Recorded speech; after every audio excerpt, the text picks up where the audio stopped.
Welcome to the Details of Life with Marcus Wilson. I am your host, Marcus Wilson. And ladies and gentlemen, I am excited about what we have coming for you this week. You know, a lot of us are missing sports.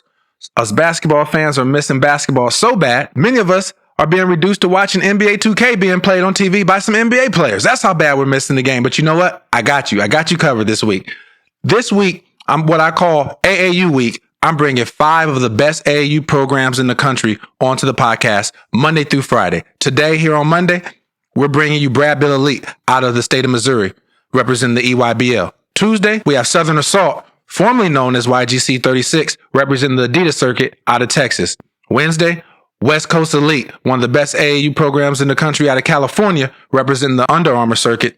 Thursday, Indiana Elite, representing the Adidas circuit. And Friday, closing up with Indy Heat out of the EYBL. So we have 2 Nike teams, 2 Adidas teams, 1 Under Armour team. And you know what? All these guys are my friends. So I thank them for making the time. You know, normally something like this would have been really hard to put together, but I know all these guys, you know, like obviously I'm here in St. Louis, so I know Tim Holloway and the people with the Eagles. Von Thomas, I've been knowing him for years. We was kicking in the Final Fours years ago.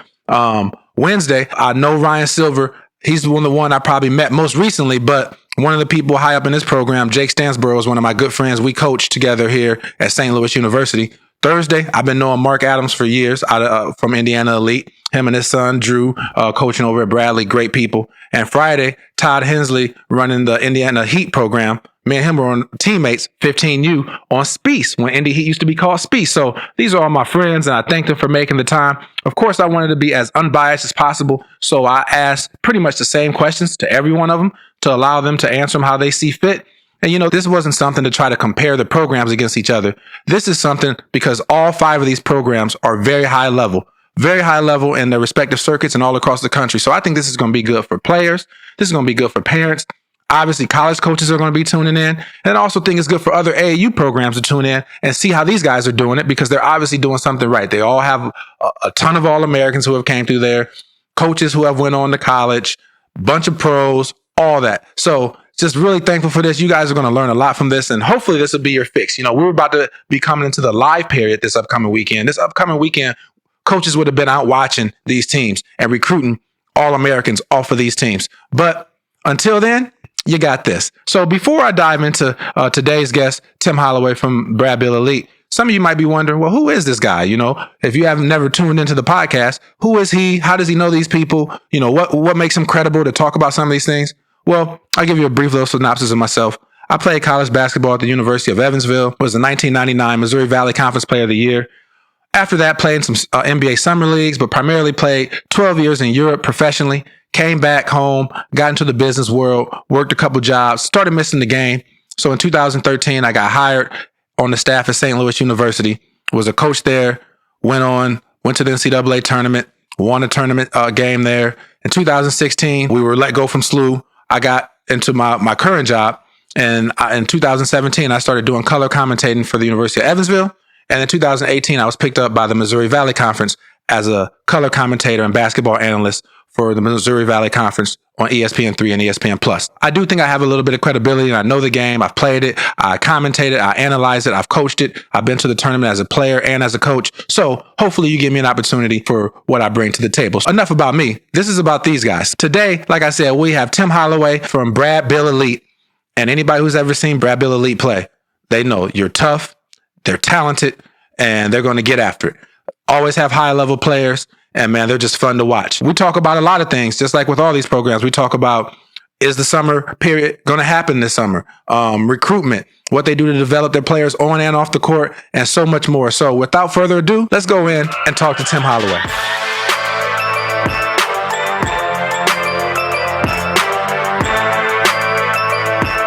Welcome to the Details of Life. And like I just prefaced, my next guest is the director of one of the best EYBL teams in the Midwest and in the country, for that matter, Tim Holloway of Beal Elite. How you doing, Tim? Doing great, Marcus. Thank you for having me on, man. It's a pleasure.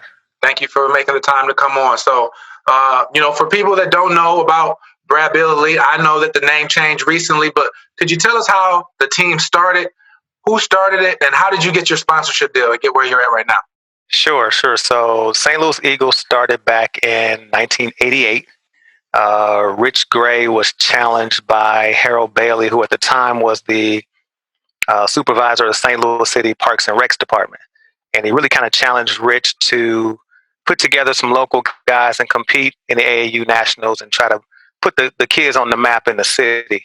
And so, of course, that challenge from Harold to our late founder, Rich Gray, he along with Bill Vollmer, who was the historian at the time for Anheuser-Busch, and Ron Golden, who we call Dr. G or Mr. G. Yep. They started the first AAU team in 1988. And so that team actually did qualify to represent the Ozark region in the AAU Nationals, went on to compete in Washington. And that's how, ironically, because of Bill Vollmer working at Anheuser-Busch, that's how we got the name Eagles as our mascot. Oh, wow. So in 1988, St. Louis Eagles were born. And that's how we got started. So years later, got into, I want to say 2016, we transitioned to Bradley Beal Elite. But going back to 96, that's when we first got our contract with Nike. 2016 is pretty special. Larry Hughes, Justin Tatum, Ryan Johnson. That was a phenomenal team who won AAU Nationals. And so that was our first year under the Nike umbrella. We were one of the first 5 groups under the Nike umbrella. So that's how it all kicked off. Man, a lot of history there. I didn't realize that's how you guys got your name, the Eagles, man. That's pretty cool. That's pretty cool. So with that said, for some people in America, now that they know more about AAU, we've heard of scandals and we've heard of adults taking advantage of kids. But a lot of us also know that this is the vessel to get kids a scholarship and get them to the next level and play with better players and improve their game. So can you tell me a little bit, how do you see summer ball and why are you in it? So for me, summer basketball was a lifeline, and it still is a lifeline. So for me, when I played for the program back in the early 90s, it was a way out.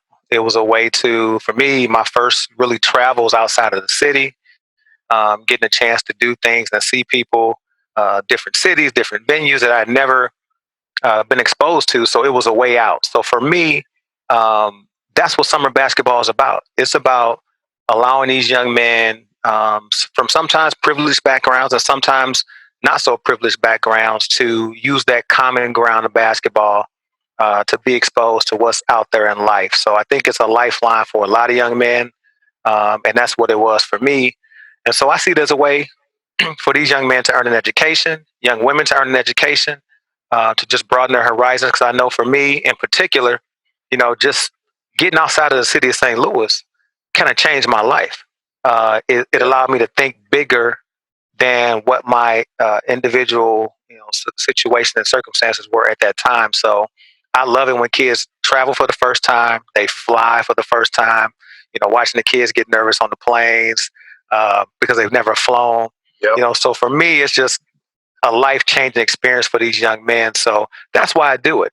It did all of those things for me. And so I feel an obligation to give that back to our community. Man, that's awesome. I can speak to that because I remember my first time really, really getting outside of Indiana was an AAU trip, 15U. I went down to Houston. And I remember being in Houston and seeing these signs that were in English and Spanish. and that was crazy to me, and I know that now, but like you said, getting kids out of their environment and exposing them to more is, a big part of, that people don't even think about that AAU can do and change lives for kids. So, I want to talk about, I know some parents often ask, like, what's the relationship like between the coaches and AAU and high school coaches? Do you feel it's important, and is it important for your program to have good relationships with the high school coaches or the players on your team? Absolutely. I think for us, it's a lifeline because that's where the players come from. Yeah. Every AAU player has a high school coach. And for us to be a St. Louis-based team, it's really important for us to have good relationships with not only the kids and their parents, but their high school coach. For them to know that we have that individual kid's best interest at heart, and that it's not just about us winning games or pulling that kid away from them, but we need their support. Yeah. We welcome them to our practices. We invite them if they want to travel. You know what I mean? Come see what it's all about. Because sometimes, we try to make sure we don't downplay the high school coach versus what's happening in the summer. Yes, it's high profile. Yes, you're exposed to college coaches on the live events. And so we want to make sure they understand that they're welcome. But talking about our lifeline, I mean, many of our coaches are high school coaches. Yeah. We've got over 30 plus high school coaches in the program. Many of them state championship coaches. Our head coach, Corey Frazier, on 17U. Tony Irons on 16U. Ryan Johnson just won his first state championship. He's head coach of our 15U team. We've got Justin Tatum assisting on the 17U team. So we've got a lot of high school coaches involved in the program. So we definitely want to make sure that they're involved. Even talking, you look at Chaminade and our relationship with Frank Bennett, the whole Chaminade pedigree with Brad Beal, David Lee, Jason Tatum, so it's important. Definitely important that we have a good relationship with our high school coaches. Man, you just named some heavy hitters for a lot of people outside of St. Louis. Tony Irons coaches Vashon, who's a national power. Justin Tatum coaches CBC, who just had a McDonald's All-American, and Caleb Love. Corey Frazier, one of the best trainers in the country, another state champion, Ryan Johnson. So, yeah, I mean, you definitely guys obviously have a high pedigree of coaches. So, I know how the tradition of the Eagles, but for the people that don't know, kind of tell us some of the things that you've accomplished over the years. Like, how many players have went on to college, or have you had coaches transition to be college coaches, and All-Americans and titles you've won? I think a lot of times people don't realize how storied the history is of the program. So can you share some of that with us? Sure. Yeah, it's when I talk about it, it's a little bit daunting. To really be a pretty young club. Really, if you talk about 1988 not being that long ago, 32 years. But we've had a number of NBA players. I would say we've got about 8 or 9 McDonald's All-Americans throughout our history. Most recently, Caleb Love, who you mentioned earlier, Darius Garland, Jason Tatum, Brad Beal, Larry Hughes, Lauren Woods. I'm sure going to leave somebody out, but I mean, you talk about Tyler Hansbrough, just so many amazing collegiate and NBA players. We've got about 8 or 9 NBA players that have played for us now, over 30 plus professional players, including overseas. So, we could run down the list. Ben McLemore is still playing in the league. You've got OG Anunoby at Toronto, who played with us for a stint, as well as Pat McCall. The Hansbrough brothers both played in the NBA, who both played for us. So it's just a number of guys, Larry Hughes, Jahidi White. The list goes on and on and on. So listen, man, for me to have been around when those guys were young and playing in the club, I remember practicing with Jahidi and, just seeing those guys on a regular basis. It's pretty cool to just call them friends and be able to call them up and talk to them and get their advice and opinion on what the club is doing. Man, that is an impressive list of players, Tim. I gotta tip my hat to you on that. So if a kid, and I know some of this may kind of bleed into the next question, but if there was a kid trying to decide, should I play on this circuit or that circuit, Under Armour, Adidas, Nike, or some of the main circuits, or if I was trying to decide between Brad Beal and another program, why would you suggest a kid plays for Brad Beal and or play with the EYBL? So I would say Brad Beal, because we are player focused. And by that, I mean, yes, we love to win championships. Yes, we love to be ranked number one and have the championships behind our name. But if our mission and our goal is not accomplished of allowing and helping every kid to earn a scholarship, we haven't done our job. I mean, we don't rest until every player that's played with us has an offer and a scholarship somewhere, whether it's D1, D2, JUCO, whatever it may be. That's our focus. And so we have those discussions with parents and players up front. And so that's our main goal, is to help those individual players reach their maximum potential. Now, of course, you get guys who can play, you're going to win. You're going to win championships. You're going to have McDonald's All-Americans. You're going to have NBA draft picks. You're going to have, guys that go on to do great things.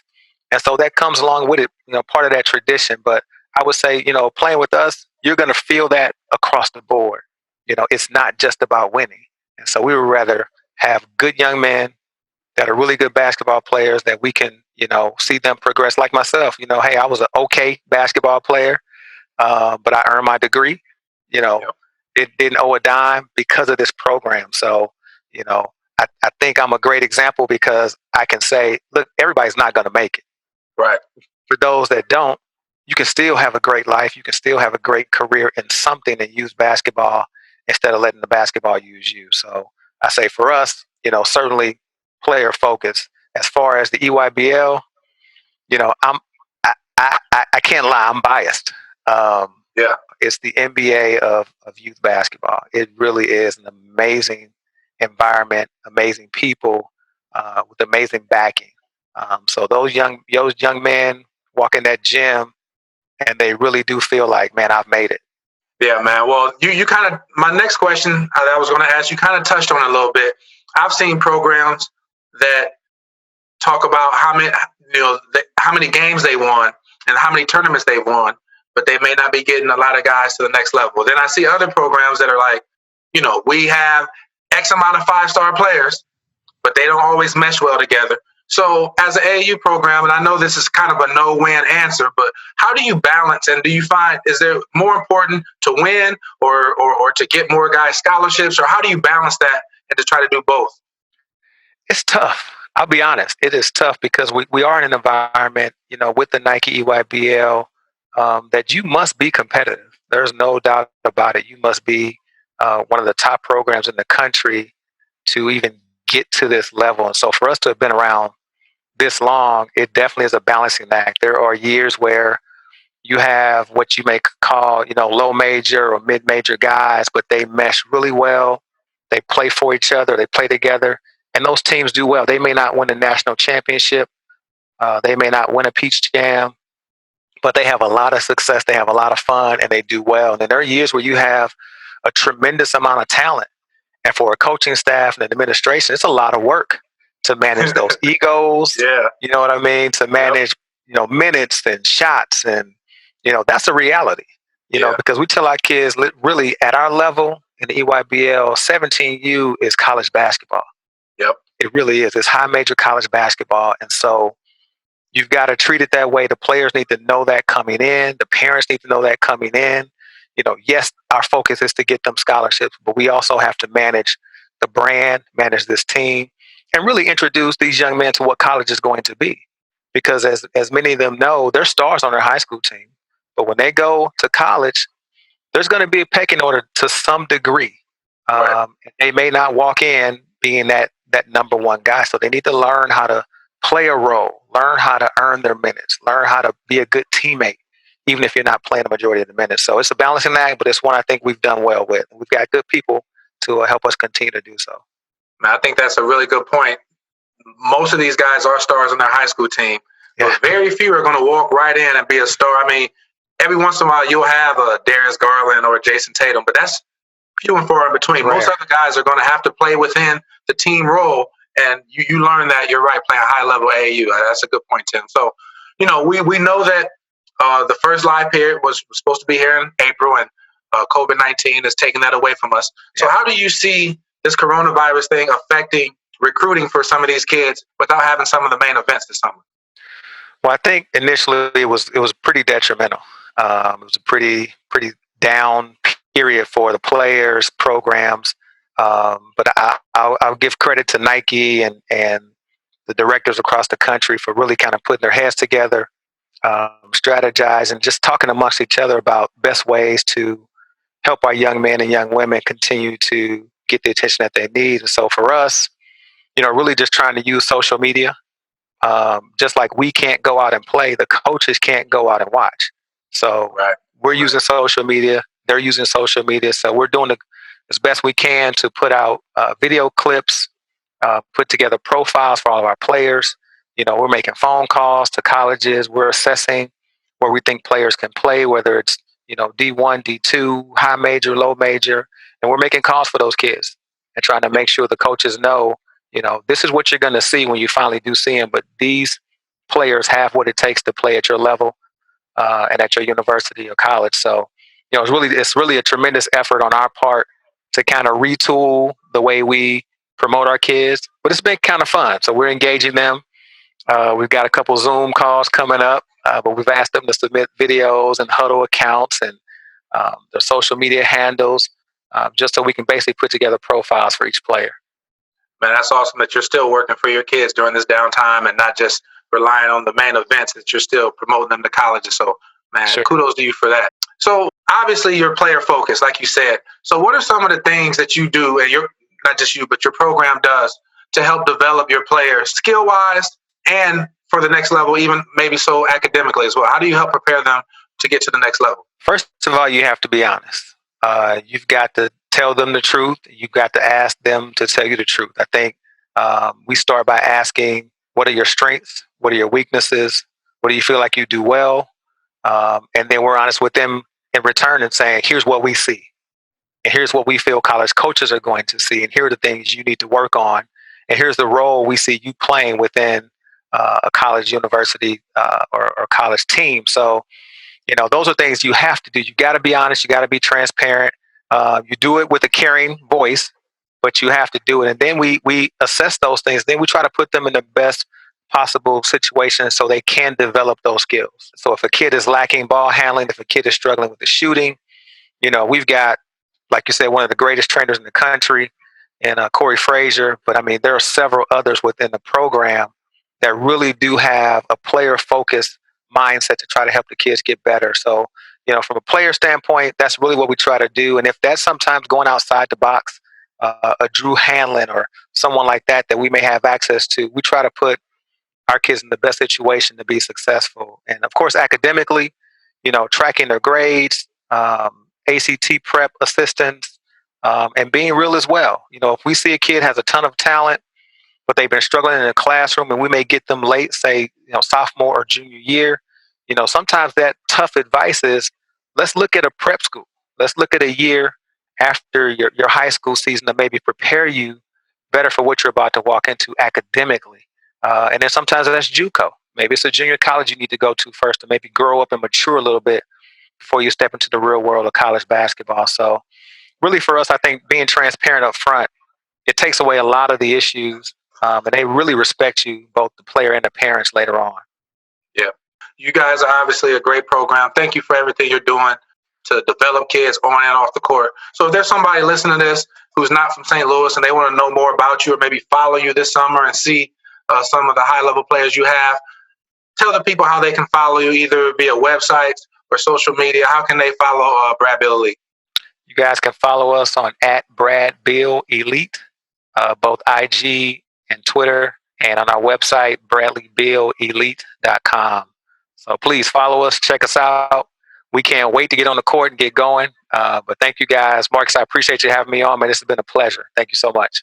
Man, thank you so much for coming on. And like I said, thanks again for everything you're doing to help kids. And, me living in St. Louis, I get a chance to see some of the kids that you're helping to develop them into better men and getting them opportunity to graduate from college without any debt and setting them up for success in life, man. So kudos to you for that. Thank you so much for your time, and have a good evening, man. You too. Thank you. Thanks. Thank you, Tim, for coming on and sharing that wealth of knowledge with us. Really enjoyed it. And like I said, best luck to you and Beal Elite program this summer. Hopefully we get an opportunity to see you guys play, and this COVID-19 stuff will blow over and we'll get a chance to watch these young men play this summer. Normally we would be closing up, but I got an extra special guest right now. Before I even came up with this idea of AAU week, I already had Corey Frazier scheduled to come on as an elite trainer. Wanted to talk to him about training kids. And then once I started doing this AAU stuff, I said, you know what, Corey? He's a 17U coach for Beal Elite. I'm just going to merge his segment on with this one. So Corey Frazier has won a state title as a high school coach, elite coach, obviously for Beal Elite 17U, one of the best trainers in the country. As we're going to talk about here, he's trained every player that's come out of St. Louis, guy or girl, who's went on to D1 or professionally.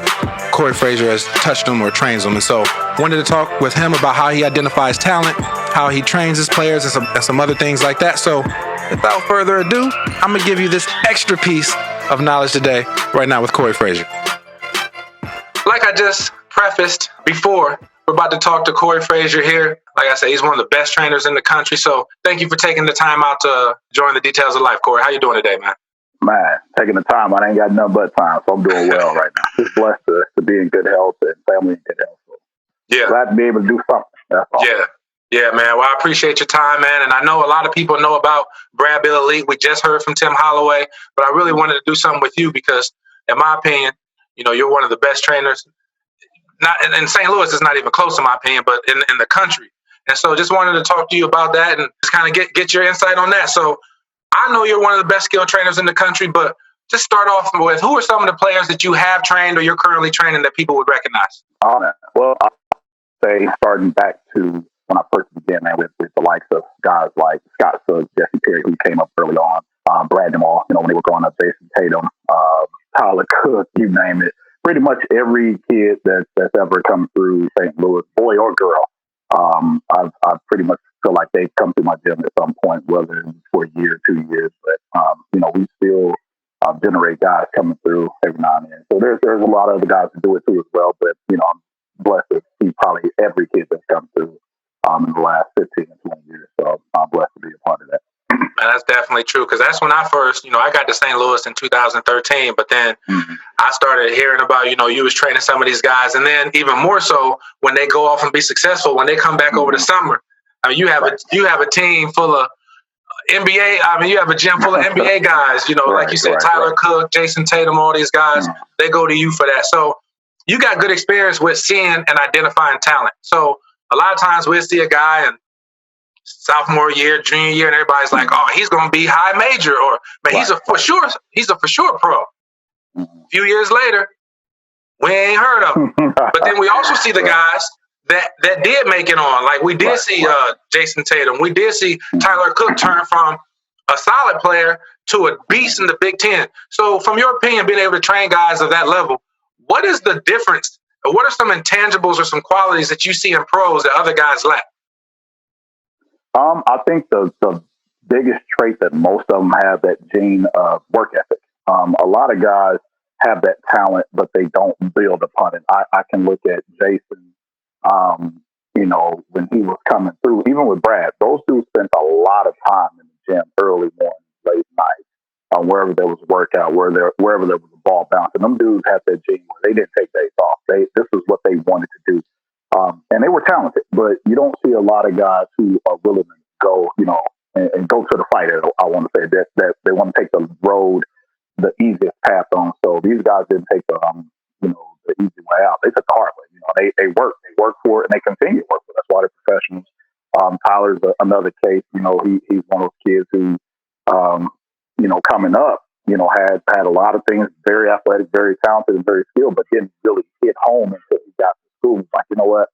If I want to do this is what I'm going to do. So coming home for spring breaks to work, a lot of kids want to go on spring break and hang out, go to Miami, go out of the country and stuff. But, for him to want to be here to do that for a spring break, Jordan Barnes, all those guys, that's what separates them from the kid who has the what they call potential from those who are trying to be elite. So those are elite players.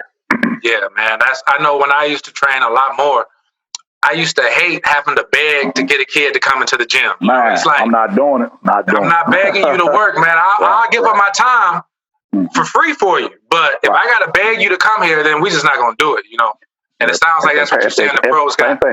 Same thing with the parents. If the parents have to make you come, then I don't want to train. I don't want to have nothing to do. I hear you, man. I hear you. So a lot of people don't know. I know when I got here, there was a training academy called WITS, whatever it takes to succeed, and you was leading that. And then recently, in recent years, you've merged and joined forces with Drew Hanlon and Pure Sweat. So why did you decide to merge with another elite trainer like that, and how has that impacted your business and your brand? Well, here's the story behind it. Before WITS, I had actually started working with Pure Sweat. And that summer, I started working with Pure Sweat. Drew came to me, and we were at Maplewood, and I tore my Achilles that summer. So we did a lot of stuff over the summer in Maplewood. So I was actually with Pure Sweat. And then, things Drew kind of ventured more to doing more of the Indy, the older guys, and I stayed with local guys. And then Ryan Johnson is actually the original guy who started with. So I partnered with Ryan Johnson, who's the head coach at Cardinal Ritter now. I partnered with Ryan. We ended up, being co-owners of WITS, what have you. And I mean, we did a lot of great work around St. Louis. And I think it was towards the end for me was, I was getting ready to get married, things are happening, what have you, which was boom. I mean, and it's still a great program to this day, but I took a step back because I wanted to focus on career and, with family and starting to see some things differently and want to do some different things. And then I actually took a break from training. Drew came by and we talked a little bit. That's how it all kind of flourished. Yeah, man, that's interesting because like I said, I definitely knew about Wits and what was going on. I didn't know. Well, shout out to Ryan Johnson as well for for y'all working together on that. Another thing is I know that you've been a coach with USA Basketball now twice, I believe, right? And so, man, what was that like representing your country? And what were some of the who were some of the players that you were able to coach with USA Basketball? So for me, it was eye opening. First of all, what you learn at USA is you don't know everything. That's for sure. Right. I want to say thank God for guys like Don Showalter who has blessed me with a lot of different things in terms of just knowledge in general. Stephen Coyote, who I reach out to on a regular basis, just talking basketball, man. So those are the guys who kind of took me, and I became a floor coach a few years back. And what it is involved with a lot of their training camps. So for me, I'm just trying to work my way up. But at those camps, man, every top player that's come through in the last 5 to 6 years, we're at that camp. There was 100 kids there, 120 kids invited to that camp. So you get to see all of those kids, like the Jasons and the Brads, and Darius Garland was there this past year. We had Caleb Love. I remember I had 4 kids there one time. So it had Caleb, Zion, Harmon.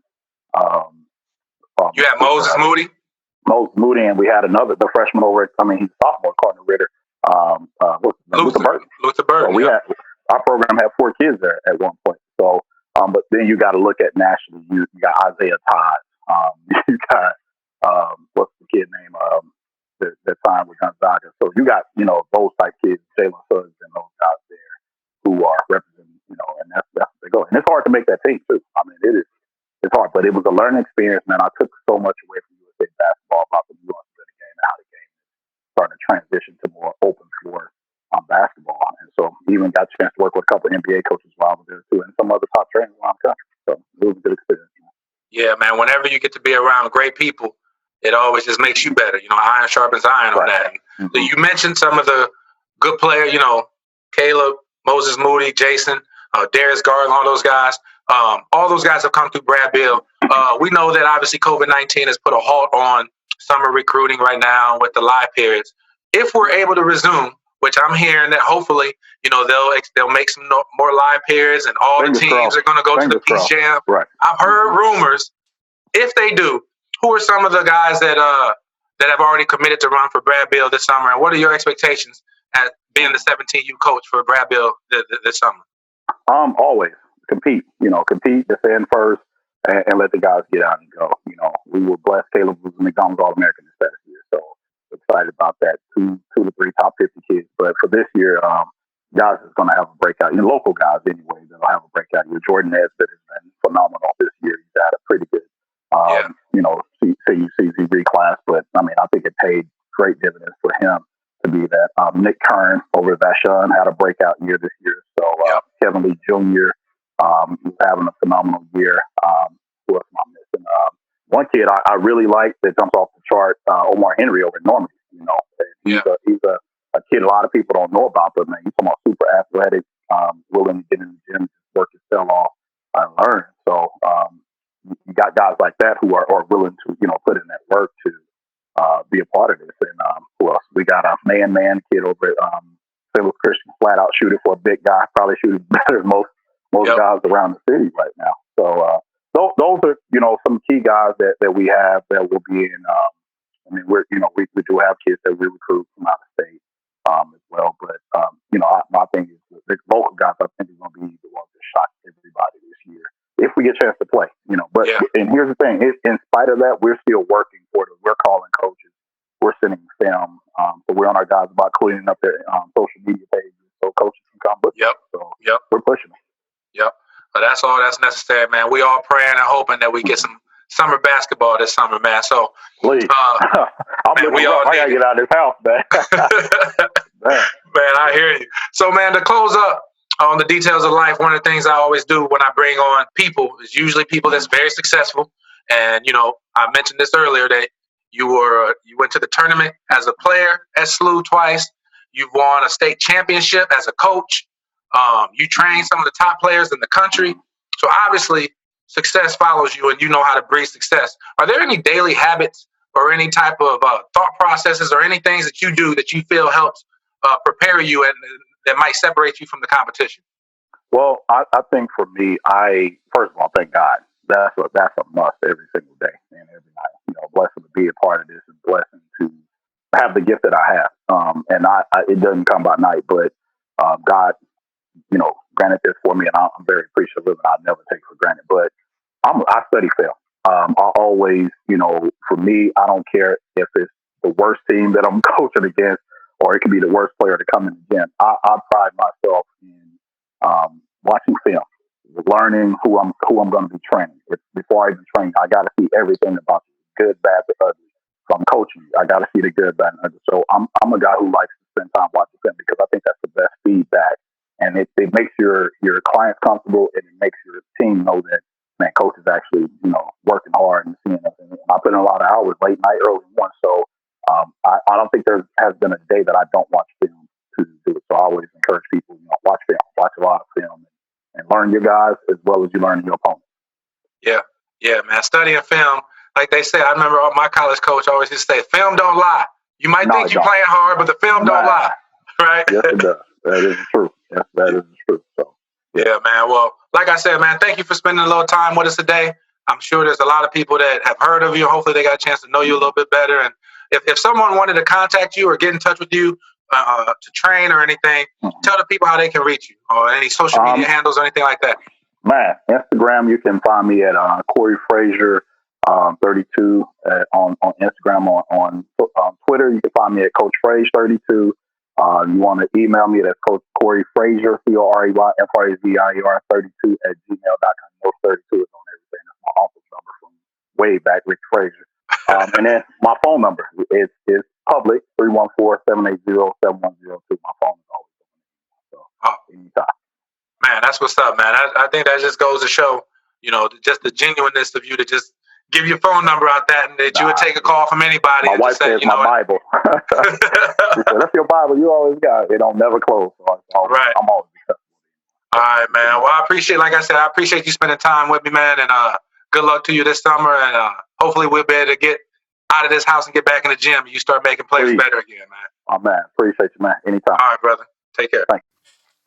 Thank you, Corey, for coming on and sharing all of that with us. It's always good to talk to you, brother. And hopefully you can get back in the gym and start making these kids better as soon as they lift this stay-at-home order and you can get back hands on some of these kids. So, ladies and gentlemen, that was awesome. But, we still have some more heavy hitters coming this week.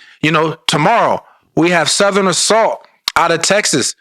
They used to be called YGC 36, Marcus Smart's team. They were the winner of Adidas championships last summer, beating Compton Magic in the championship, high-level program. Can't wait for you guys to talk to Von, see what he has to say. On Wednesday, we have West Coast Elite coming up. Ryan Silver, one of the most influential and powerful basketball guys on the West Coast.